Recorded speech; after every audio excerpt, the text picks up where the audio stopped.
السلام علیکم ورحمۃ اللہ وبرکاتہ۔ اعوذ باللہ السمیع العلیم من الشیطان الرجیم من حمزہ ونفخہ ونفثہ۔ بسم اللہ الرحمن الرحیم۔ فلا اقسم بمواقع النجوم وانہ لقسم لو تعلمون عظیم انہ لقرآن مجید قرآن کریم فی کتاب مکنون لا یمسہ الا المطہرون تنزیل من رب العالمین۔ فلا اقسم، پس نہیں، میں قسم کھاتا ہوں تاروں کے مواقع کی۔ یہ نہیں کیا ہے؟ نہیں کا مطلب ہے کہ بات وہ نہیں ہے جو تم سمجھتے ہو۔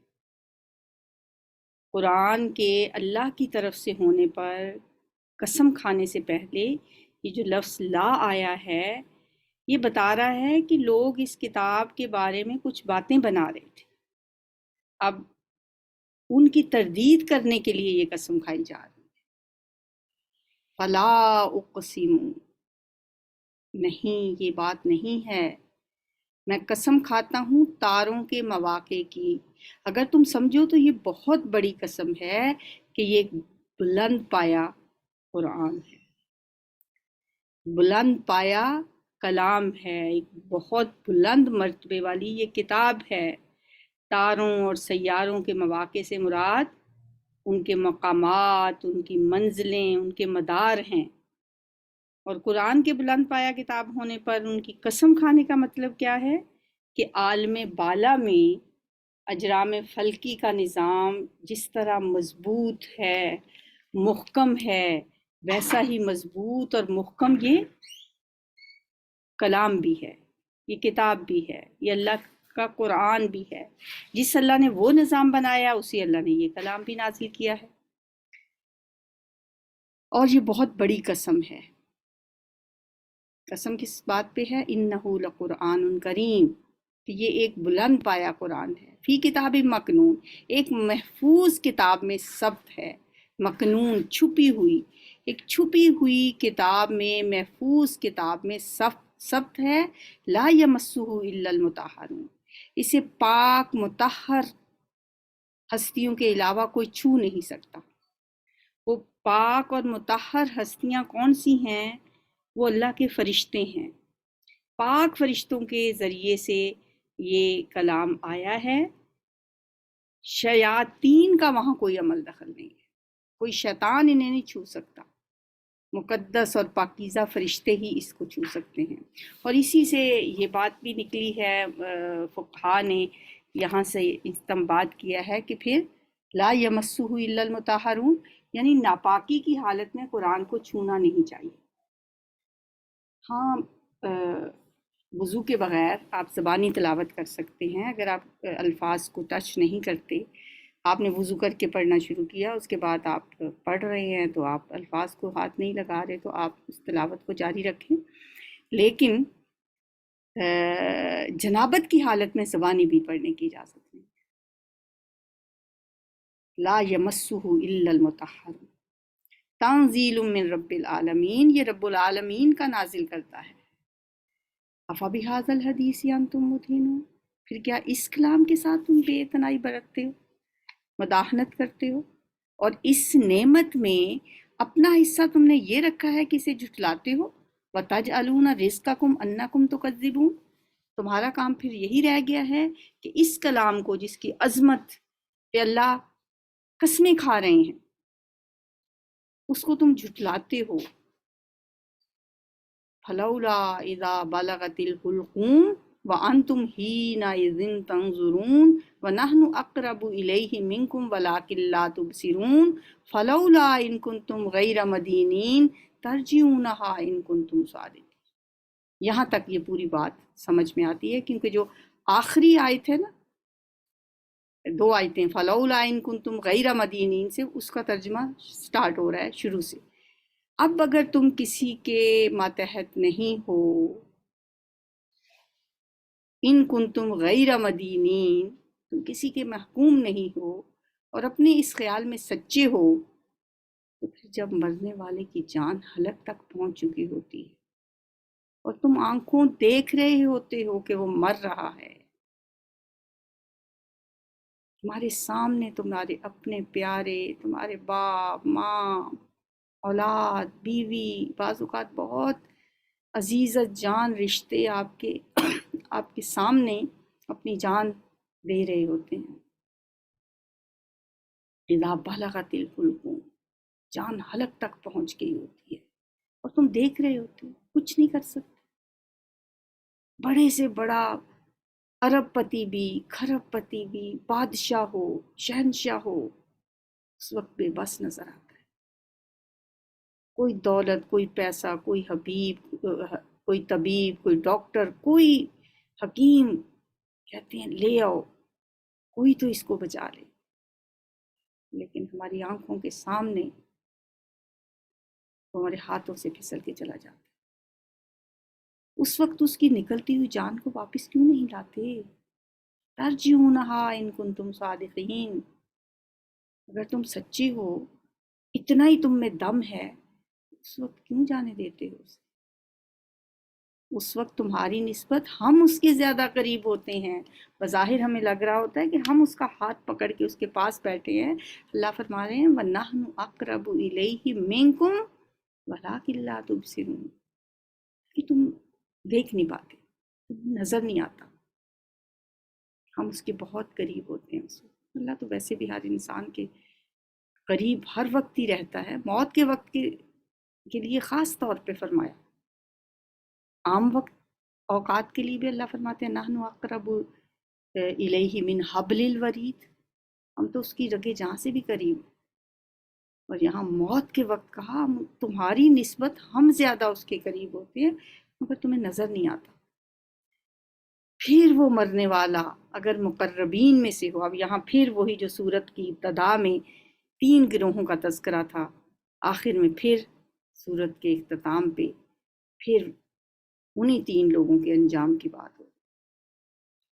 اب وہ جو جانے والا ہے وہ اگر مقربین میں سے تھا، اما ان کان من المقربین فروح ورحان وجنت نعیم، سبحان اللہ، تو اس کے لیے راحت ہے، عمدہ رزق ہے اور نعمت بھری جنت ہے۔ اللہم اجعلنا منہم۔ واما ان کان من اصحاب الیمین، اور اگر وہ اصحاب یمین میں سے تھا، یہ تو شروع میں ہم نے پڑھ لیا نا کہ مقربین کون ہیں اور پھر اصحاب الیمین کون ہیں، تو اس کا استقبال یوں ہوتا ہے کہ سلام ہے تجھے، تو اصحاب الیمین میں سے ہے، فسلام لک من اصحاب الیمین۔ اس کے 2 معنی کیے گئے ہیں، ایک یہ بھی کہ اسے کہا جاتا ہے تجھے سلام ہے تو اصحاب الیمین میں سے، اور ایک یہ بھی کہ سلام اللہ کا من اصحاب الیمین کا مطلب ہے کہ اصحاب الیمین کی طرف سے اسے سلام کیا، سلامتی ہے اس کے لیے۔ سبحان اللہ، کیا کہنے ہیں مقربین کے بھی اور اصحاب الیمین کے بھی۔ اللہ تعالیٰ اپنی رحمت سے، اپنے فضل سے ہمیں ان میں سے کسی بھی گروپ میں شامل کر دے۔ اللہ ہمارے گناہوں کو نہ دیکھنا، ہماری کوتاہیوں کو نہ دیکھنا، ہماری غلطیوں کو نہ دیکھنا، اپنے فضل سے، اپنے خاص عنایت سے یا اللہ ہمیں ان میں سے کسی بھی گروہ میں شامل کر دینا۔ تیری خزانوں میں کیا کمی ہو جائے گی؟ ہم سب لوگ جو یہاں یا اللہ تیری کتاب کو پڑھنے کے لیے اکٹھے ہوتے ہیں، تیرا کلام ہمیں اپنی طرف کھینچتا ہے، یا اللہ ہم اس کے لیے جو بھی محنت کر رہے ہیں، اگر اس میں سے ذرا سا بھی یا اللہ تجھے ہمارا کوئی بھی عمل پسند آتا ہے، یا اللہ ہمیں لوگوں میں شامل کر لینا۔ ہمارے عمل ایسے نہیں ہیں، ہم بہت گناہ گار ہیں، یا اللہ ہمیں اپنے سارے قصوروں کا، سارے گناہوں کا، ساری غلطیوں کا اعتراف ہے، لیکن ابوء لک بنعمتک علی وابوء بذنبی، اپنے گناہوں کا بھی اعتراف ہے، یا اللہ تیری نعمتیں بھی ہم پہ بہت، تیرے احسانات بھی بہت۔ ایک اور احسان ہم پہ کرتے ہیں، جب ہم اس دنیا سے جائیں، جب ہم وہاں پہنچیں تو یا اللہ ہمارا نامہ اعمال ہمارے دائیں ہاتھوں میں پکڑا دینا، ہمیں اصحاب الیمین میں شامل کر دینا۔ تیرے فضل سے تو یہ بھی کمی نہیں ہے یا اللہ، کوئی دور نہیں ہے کہ تو ہمیں مقربین میں شامل کر دے، بس ہمیں مقذبین الصالین میں شامل نہ کرنا۔ وَأَمَّا إِنْ كَانَ مِنَ الْمُكَذِّبِينَ الضَّالِّينَ، اور اگر کچھ جھٹلانے والے گمراہ لوگوں میں سے ہوا، فَنُزُلٌ مِّنْ حَمِيمٍ، اس کی توازوں کے لیے کھولتا ہوا پانی، وَتَصْلِيَةُ جَحِيمٍ، اور جہنم میں اسے جھونکا جائے۔ اللہم لا تجعلنا منہم، یا اللہ ہمیں ان لوگوں میں شامل نہ کرنا، ہمیں ہماری نسلوں میں سے بھی کسی کو ہمیں شامل کرنا۔ یا اللہ ہمارے بچوں کو، ہمارے دوست احباب، ہمارے عزیز رشتہ دار، ہمارے بہن بھائی، ان کی اولاد میں، ہماری اولاد میں، یا اللہ کسی ہماری نسلوں میں سے بھی یا اللہ کسی کو مکذبین الضالین میں شامل نہ کرنا۔ یا اللہ ہمیں ایسے عمل کرنے کی توفیق عطا فرما کہ ہم مقربین میں شامل ہو جائیں، اصحاب الیمین میں شامل ہو جائیں، تیرے پسندیدہ بندوں میں شامل ہو جائیں، تو ہم سے راضی ہو جائے۔ یا اللہ ہمیں اپنی رضا کا سرٹیفکیٹ دے دینا اس دن جس دن کوئی کسی کے کام نہ آئے گا۔ یا اللہ اپنے عرش کے سائے تلے جگہ دے دینا۔ ان ھذا لہو حق الیقین، یا اللہ ہمیں یقین ہے اس بات کا کہ یہ سب کچھ قطعی حق ہے، سب کچھ برحق ہے۔ ہم دل کی گہرائیوں سے مانتے ہیں یا اللہ یہ ہونے والا ہے، اسے کوئی دنیا کی طاقت ٹال نہیں سکتی۔ یہ دنیا میں رنگینیاں، یہ رونقیں، یہ لغو و لہو، یہ شور و غوغا، یہ سب شیطانی چالیں ہیں انسانوں کو یا اللہ اس حقیقت سے دور کرنے کے لیے۔ اللہ کریم ہمیں گمراہ نہ کرنا۔ فَسَبِّحْ بِاسْمِ رَبِّكَ الْعَظِيمِ، نبی صلی اللہ علیہ وسلم آپ اپنے رب عظیم کے نام کی تسبیح کریں۔ سبحان ربی العظیم۔ جب یہ آیت نازل ہوئی تو نبی صلی اللہ علیہ وآلہ وسلم نے فرمایا کہ اسے رکوع میں پڑھا چنانچہ ہم رکوع میں پھر پڑھتے ہیں اس کے جواب میں سبحان ربی العظیم رکوع میں کہا جاتا ہے، اور جب سبح اسم ربک الاعلی وہ والی آیت نازل ہوئی تو آپ نے فرمایا اسے سجدے میں پڑھا سبحان ربی الاعلی۔ یہ سورہ واقعہ ہے جو بہت ڈرانے والی ہے، اگر ہم سمجھیں تو، دیکھیں تو، توجہ سے پڑھیں تو۔ بسم اللہ الرحمن الرحیم۔ سورۃ الحدید مدنی سورت ہے، 94 نمبر ہے، نزول کے اعتبار سے 57 نمبر ہے، ترتیب کے اعتبار سے مصحف کی۔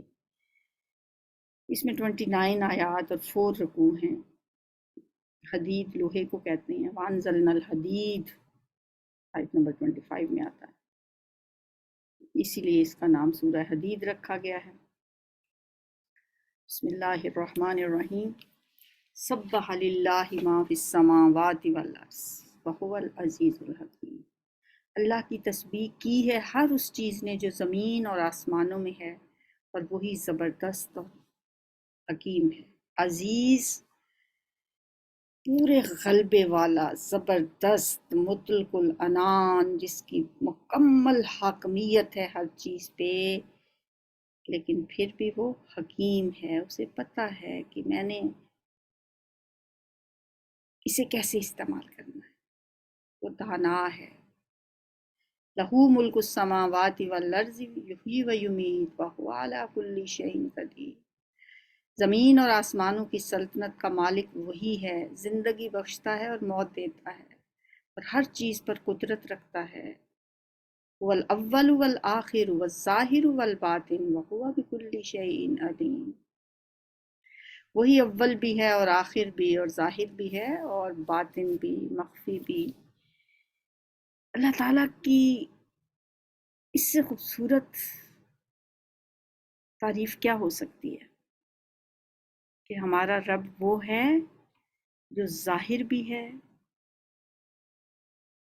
باطن بھی ہے، اول بھی ہے اور آخر بھی ہے۔ جب کچھ بھی نہیں تھا تو وہی تھا، جب کچھ نہیں رہے گا تو وہی رہے گا۔ وہ سب ظاہروں سے بڑھ کر ظاہر ہے، کیونکہ دنیا میں جو کچھ بھی ظہور ہے اسی کی صفات اور اسی کے نور کا ظہور ہے۔ وہ ہر مخفی سے بڑھ کر مخفی ہے، کیونکہ جو حواس سے اس کی ذات کو محسوس تو نہیں کوئی کر سکتا، عقل و فکر اور خیال تک بھی اس کی حقیقت کو نہیں پا سکتے۔ وہ اتنا مخفی ہے، اتنا چھپا ہوا ہے۔ وَهُوَ بِكُلِّ شَيْءٍ عَلِيمٌ، اور وہ ہر چیز کو جاننے والا ہے۔ کیسی پرہیبت، پرجلال اور اللہ کی عظمت کو بیان کرنے والی آیات ہیں۔ لَهُ مُلْكُ السَّمَاوَاتِ وَالْأَرْضِ يُحْيِي وَيُمِيتُ وَهُوَ عَلَى كُلِّ شَيْءٍ قَدِيرٌ وَالْأَوَّلُ وَالْآخِرُ وَالظَّاهِرُ وَالْبَاطِنُ وَهُوَ بِكُلِّ شَيْءٍ عَلِيمٌ هُوَ الَّذِي خَلَقَ السَّمَاوَاتِ وَالْأَرْضَ فِي سِتَّةِ أَيَّامٍ، یہ وہ ہستی ہے جس نے آسمانوں اور زمین کو 6 دنوں میں پیدا کیا اور پھر عرش پہ جلوہ افروز ہوا۔ اس کے علم میں ہے جو کچھ زمین میں جاتا ہے اور جو کچھ اس سے نکلتا ہے، اور جو کچھ آسمان سے اترتا ہے اور جو کچھ اس میں چڑھتا ہے۔ سبحان اللہ، یہ ہے اللہ۔ ایک ایک دانہ جو زمین کی تہوں میں جاتا ہے، ایک ایک پتی اور کونپل جو زمین سے پھوٹتی ہے، بارش کا ایک ایک قطرہ جو آسمان سے گرتا ہے، اور بخارات کی ہر مقدار جو سمندروں سے اٹھ کر آسمان کی طرف جاتی ہے، اس کی نگاہ میں اسے معلوم ہے کون سا دانہ زمین میں کس جگہ پڑا ہے، تبھی تو وہ اسے پھاڑ کر اس میں سے کونپل نکالتا ہے۔ پالتا ہے بیج کو مٹی کی تاریکی میں کون، کون دریاؤں کی موجوں سے اٹھاتا ہے سحاب، کون لایا کھینچ کر پچھم سے باد سازگار، خاک یہ کس کی ہے، کس کا ہے یہ نور آفتاب، کس نے بھر دی موتیوں سے خوشۂ گندم کی جیب، موسموں کو کس نے سکھلائی ہے خوئے انقلاب۔ یہ ہے ہمارا رب، یہ ہے وہ ہستی، یہ ہے وہ عظیم ذات۔ اس کے علاوہ کس میں اتنی طاقت ہے؟ کون ہے جو یہ سب کچھ کر سکے؟ اسے معلوم ہے کہ اس نے سمندروں سے جو بخارات اٹھتے ہیں ان کی کتنی مقدار کہاں کہاں سے اٹھتی ہے اور کہاں کہاں پہنچتی ہے، پھر وہ ان سب کو جمع کر کے بادل بناتا ہے، اور پھر زمین کے حصوں میں بانٹ کر جہاں جس جگہ جتنی ضرورت ہے ایک حساب سے بارش برساتا ہے۔ سبحان اللہ۔ یعلم ما یلج فی الارض وما یخرج منها وما ینزل من السماء وما یعرج فیہا وہو معکم اینما کنتم، وہ تمہارے ساتھ ہوتا ہے جہاں بھی تم ہو۔ ہم بھول جاتے ہیں کہ ہمارا رب ہمارے ساتھ ہے، جب ہم گناہ کرتے ہیں، جب ہم نافرمانیاں کرتے ہیں ہمیں یاد نہیں رہتا۔ یہ اتنی بات ہر وقت ذہن میں رکھنی چاہیے ہمیں۔ وَهُوَ مَعَكُمْ أَيْنَمَا كُنْتُمْ، وہ تمہارے ساتھ ہوتا ہے جہاں بھی تم ہوتے ہو۔ وَاللَّهُ بِمَا تَعْمَلُونَ بَصِيرٌ، جو کام بھی تم کرتے ہو اسے دیکھ رہا ہے۔ وہی زمین اور آسمانوں کی بادشاہی کا مالک ہے، اور تمام معاملات فیصلے کے لیے اسی کی طرف رجوع کیے جاتے۔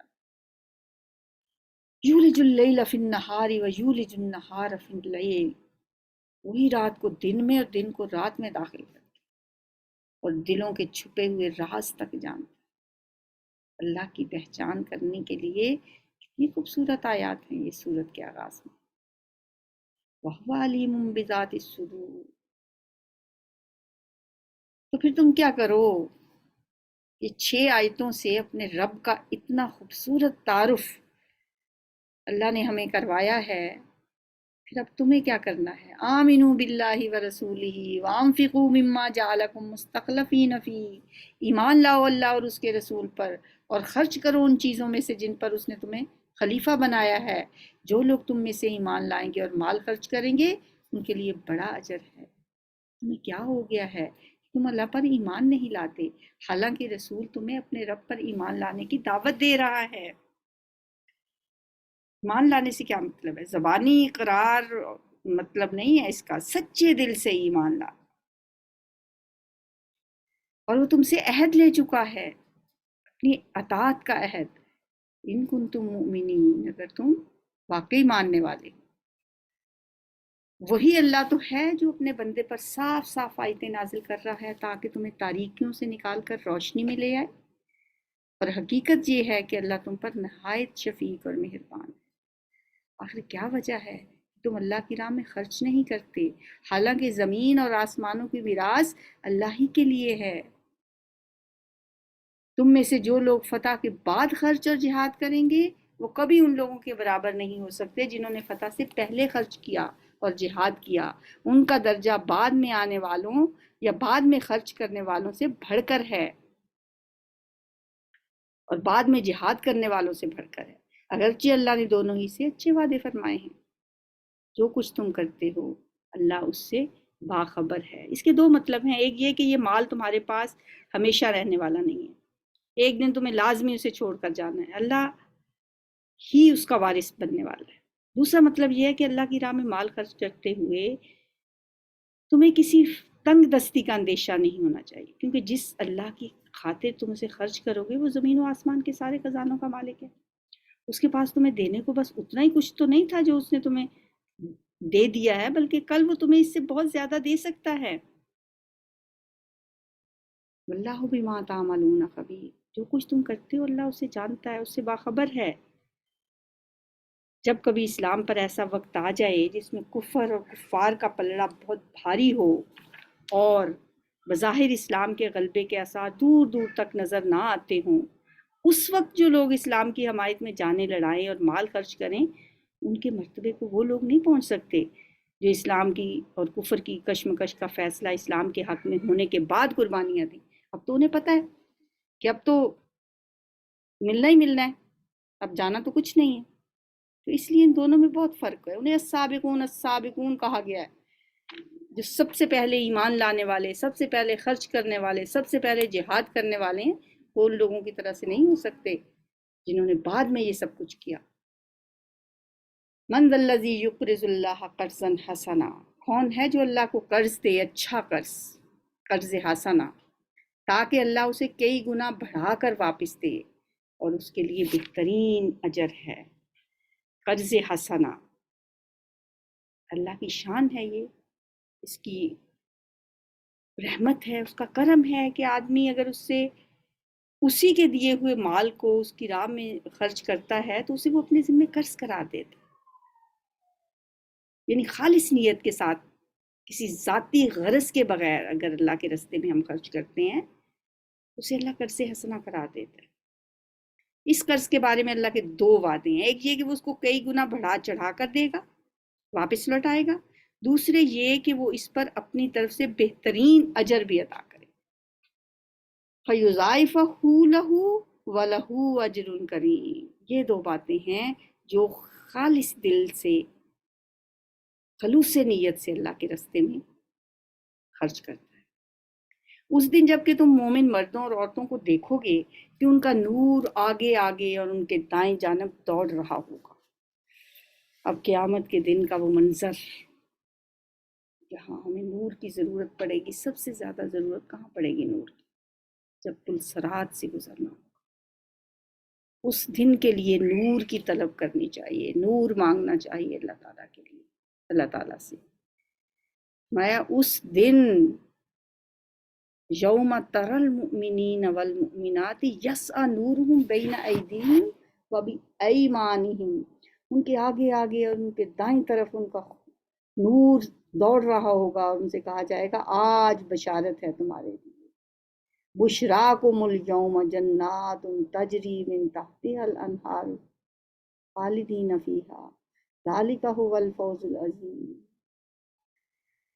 جنتیں ہوں گی جن کے نیچے نہریں بہہ رہی ہوں گی، جن میں ہمیشہ ہمیشہ رہیں گے، یہی ہے بڑی کامیابی۔ اسی نور کے لیے اللہ سے دعا کرنی چاہیے، ربنا اتمم لنا نورنا واغفر لنا انک علی کل شیء قدیر۔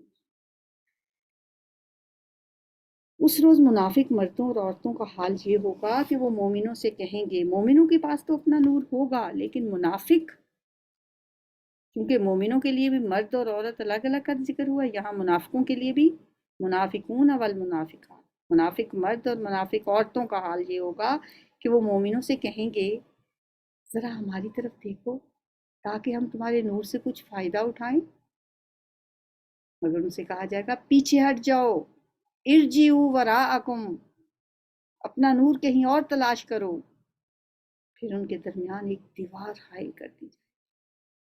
کیسی منظر کشی کی گئی ہے نا اس دن کی،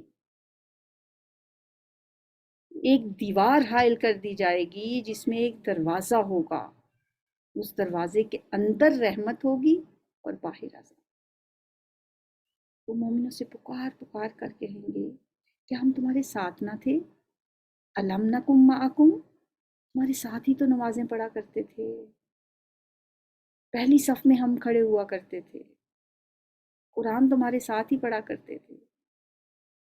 قالوا بھلا ولکنکم فتنتم انفسکم وتربصتم وارتبتم وغرتکم الامانی حتی جاء امر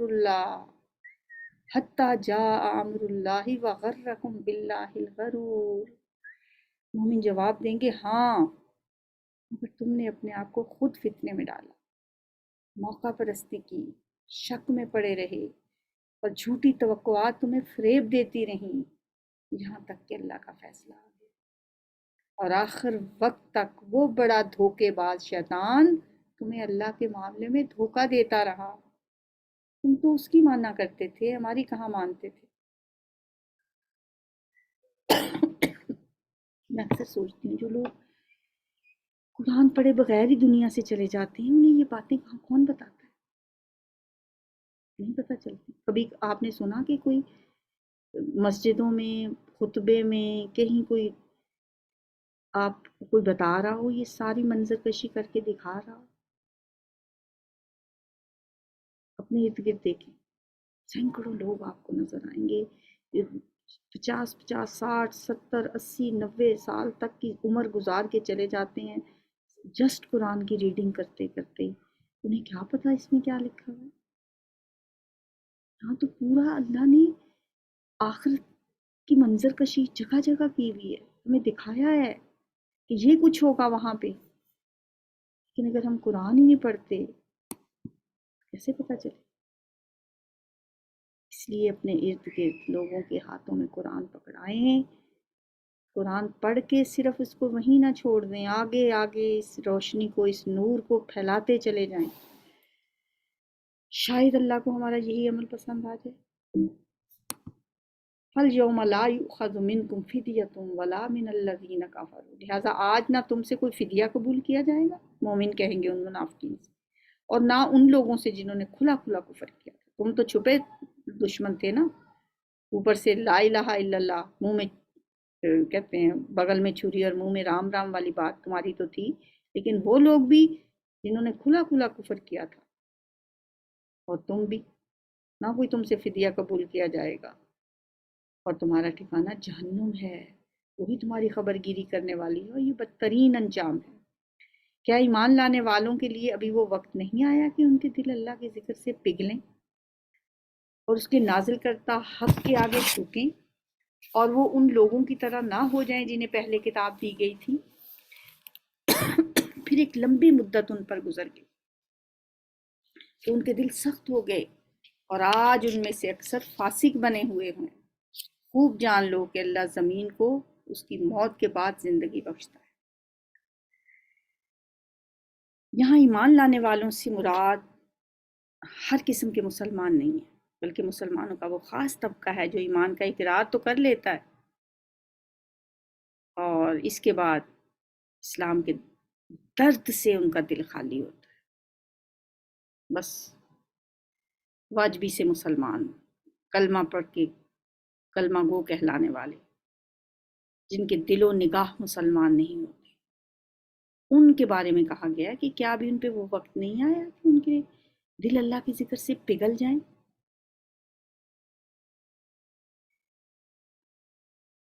یہ جو کہا کہ اعلموا ان اللہ یحیی الارض بعد موتہا، جان لو کہ اللہ زمین کو اس کی موت کے بعد زندگی بخشتا ہے۔ یہ بات قرآن میں کئی جگہ پہ آئی ہے کہ نبوت اور کتاب کے نزول کو بارش کی برکات سے تشبیہ دی گئی، کیونکہ انسانیت پر اس کے وہی اثرات مرتب ہوتے ہیں جو زمین پر بارش کے ہوتے ہیں۔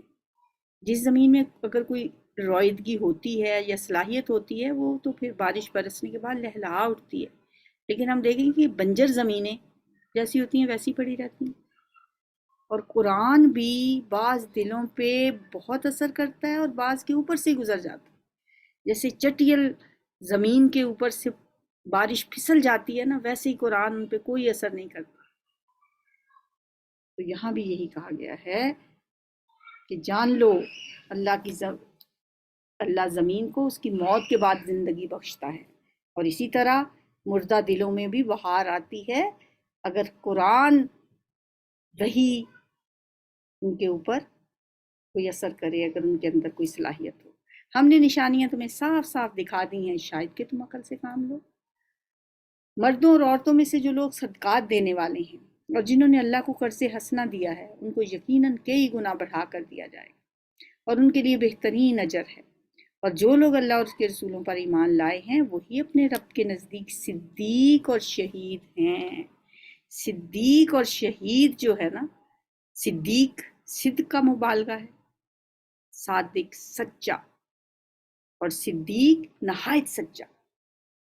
مراد ہے اس سے راست باز آدمی جس میں کوئی کھوٹ نہ ہو، جو کبھی حق اور سچائی سے ہٹا نہ ہو، جس سے یہ توقع نہ کی جا سکتی ہے وہ کبھی اپنے ضمیر کا سودا کرے گا۔ جس نے کسی بات کو مانا ہو تو پورے خلوص کے ساتھ مانو، جیسے حضرت ابوبکر صدیق تھے کہ وفاداری کا حق ادا کیا۔ اور شہید ہر وہ شخص مراد ہے جو اپنے قول اور عمل سے حق کی شہادت دیتا ہے، وہ شہید ہے۔ ان کے لیے ان کا اجر، ان کا نور ہے۔ دیکھیں اس صورت میں بار بار نور کی بات آتی ہے۔ اور جن لوگوں نے کفر کیا اور ہماری آیات کو جھٹلایا، اولئک اصحاب الجحیم، یہ لوگ جہنم والے ہیں۔ خوب جان لو کہ یہ دنیا کی زندگی اس کے سوا کچھ نہیں کہ کھیل اور دل لگی اور ظاہری ٹیپ ٹاپ، اور تمہارا آپس میں ایک دوسرے پر فخر جتانا اور مال و اولاد میں ایک دوسرے سے بڑھ جانے کی کوشش کرنا۔ ہم سے بڑھ کے کون جانتا ہے اس میں؟ آج تو واقعی دنیا یہی کچھ ہو کے رہ گئی، کھیل تماشا، ایک دوسرے سے آگے بڑھنے کے لیے نیکیاں بھی کرتے ہیں نا، اس میں بھی مقصد کچھ یہی ہوتا ہے کہ دوسرے واہ واہ کریں گے۔ اس کی مثال ایسی ہے جیسے ایک بارش ہو گئی تو اس سے پیدا ہونے والی نباتات کو دیکھ کر کاشتکار خوش ہو گئے، پھر وہی کھیتی پک جاتی ہے اور تم دیکھتے ہو کہ وہ زرد ہو جاتی ہے، پھر وہ بھس بن کر رہ جاتی ہے۔ اس کے برعکس آخرت وہ جگہ ہے جہاں سخت عذاب ہے اور اللہ کی مغفرت اور اس کی خوشنودی ہے، دونوں چیزیں۔ وفی الآخرۃ عذاب شدید، اور دوسری طرف ومغفرۃ من اللہ ورضوان، وما الحیات الدنیا الا متاع الغرور۔ دنیا کی زندگی ایک دھوکے کے فریب کے سوا، دھوکے کے سامان کے سوا کچھ بھی نہیں ہے۔ سابقوا الی مغفرۃ من ربکم، لہٰذا تمہیں کیا کرنا ہے؟ مغفرت کی طرف دوڑنا ہے، اپنے رب کی مغفرت، اس کی جنت کی طرف جس کی وسعت آسمانوں اور زمین جیسی ہے۔ رہنے کے لیے تو وہاں ان کے گھر ہوں گے، باغات ہوں گے، محلات ہوں گے، لیکن اس کا عرض اتنا بڑا ہے کہ پوری کائنات جتنا، زمین و آسمان جتنا، یعنی ان کی گھومنے پھرنے کے لیے ان کی سیرگاہ ہوگی یہ جنت باقی کی۔ اعدت للذین آمنوا باللہ ورسلہ، یہ کن کے لیے تیار کی گئی ہے؟ جو اللہ اور اس کے رسولوں پر ایمان لائے ہوں۔ ذالک فضل اللہ یؤتیہ من یشاء اللہ ذو الفضل العظیم، یہ اللہ کا فضل ہے، جسے چاہتا ہے عطا فرماتا ہے، اور اللہ بڑے فضل والا ہے۔ اللہم انا نسألک من فضلک العظیم،